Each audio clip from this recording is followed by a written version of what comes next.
slightly longish opening remarks. I'll try to cut it down. But over and above what you heard me say, I just want to give the overall perspective, so I'll take a bit longer than I desire. See, this is an interim budget presented just before the election, obviously. The four large things that I want to draw your attention to is GDP. You get the numbers, you see it, and so on. But I want to bring in this dimension, that governance, development, and performance. On all these three heads, I'd like to say what actually we have achieved, because that forms the backdrop. So on governance, this budget speaks from a position where we have delivered on development, we better managed the economy with correct intentions, correct policies, and correct decisions. So it's a governance with care, conviction, and confidence. If that stood for the GDP's G, the D stands for people living better, earning better, and having high aspirations for the future. And if I move to the P, the performance, 3 consecutive years of 7% growth. Fastest growing economy in G20, all parts of the country participating in the growth. Price stability and inflation management. Handling the health and economic fallout of COVID. Build out of physical, digital, and social infrastructure. DPI as a factor of production almost for formalization and financial inclusion and growth of the economy. Cleaning up the banking system, GST, one nation, one market, and one tax, the IBC. So if you were to look at performance, I've listed some of them. So your GDP, as we look at governance, development, and performance, I have something to say on each of these. So this budget, or vote on account, is getting presented with the GDP that we want to speak to you about. And in that, the fiscal management actually is something which I would like you to spend some time, even as you go through the budget. But I'll flag it here. Bringing down the fiscal deficit in spite of very challenging times, as per the announced consolidation path, and with transparency and prudence. So in fact, I was just remarking to my officers this morning, most of you all had already calculated the figures. RE revenue, RE expenditure, this is what it is. Because every month you get the reports coming out. So you don't need to wait till the budget statement. Every month you get the accounts, and so budget process has become absolutely transparent and questionable. If there are any, you're there to question, we are here to answer.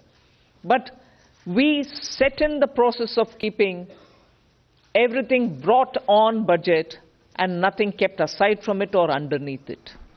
So with that, the budget deficit, fiscal deficit, 5.8%, which is much lower than the 5.9, which was at the BE.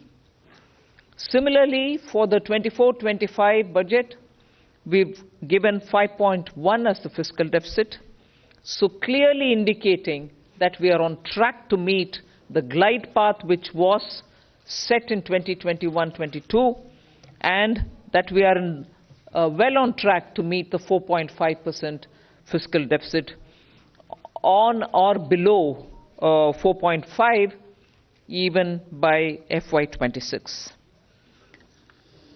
If this is the background with which I'm talking and the presentation of the budget happened, I want to very clearly put some things under The heading, if you want to call it that, Disha Nirdeshak Batein. You must have heard the Honorable Prime Minister speak before the Parliament session, well before the sessions commenced. His usual customary remarks.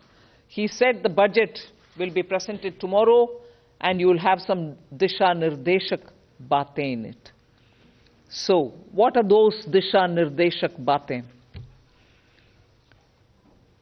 There are about 5 of them I highlight. Social justice as effective and necessary governance model. So it's not just a slogan for us, social justice, we'll have to work for Nyay. No. We've shown you that it is a governance model and a successful one at that. So social justice as an effective and governance, necessarily a governance model. Then 4 major caste groups, as we call it, as Prime Minister has emphasized, the poor, the women, the youth, and the Annadata.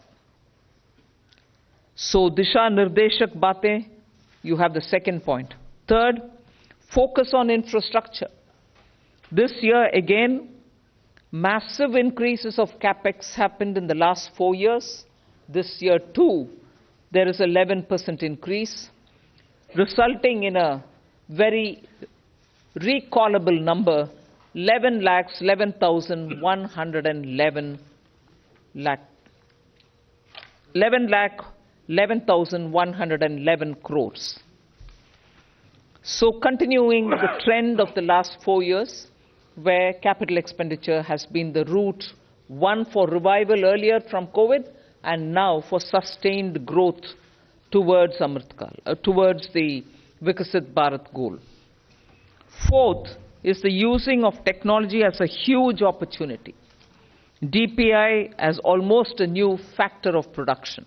So it is actually bringing in the value addition to the economy. It is facilitating every sector to bring in the value addition which is so required and improves on our productivity.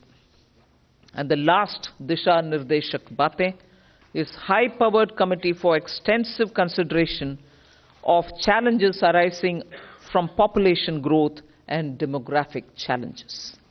So if these are Disha Nirdeshak Batein, what were the major announcements? I'll recall very quickly 12 of them. I'm not spending any time except for reading out what those 12 are. 2 crore more homes under the PM Awas Yojana. We already completed nearly the 3 crore. Housing for middle class. Rooftop solar for at least 300 units of power generation every month, which will be Muft Bijli for the households.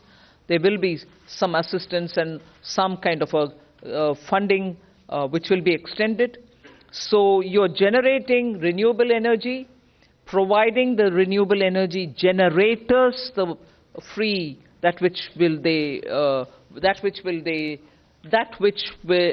would want to use, and over and above that, the surplus that they produce can be used for selling and earning money out of it. Enhancement of target for Lakpati Didi from 2 crore women to 3 crore women. Preparing and empowering the MSMEs to grow and compete globally. Aligning regulatory environment for them. The sixth is making sure that the eastern region, and when I say eastern region, I'm not talking about northeast. Northeast will get the attention that they've been getting all the while. They will still continue to get it, and they will be on the top of our priority.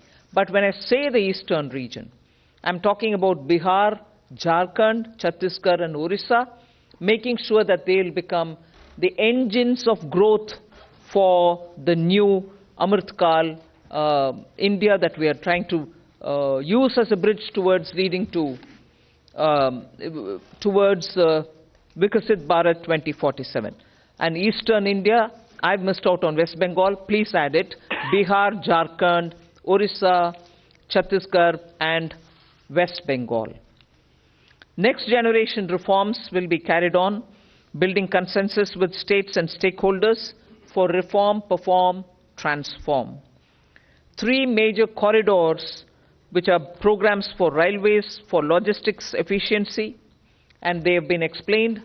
The important point that I want to highlight there is to make sure for Vikasit Bharat, you just don't need to build for better passenger convenience, you need to build for better passenger convenience. You need to give them safety. You need to shorten the traveling time for them. So one of the corridor is going to give emphasis for high-density routes where passengers traffic is very high. We need to bring efficiencies and better safety in those areas. But for Vikasit Bharat, passengers need to move as they wish.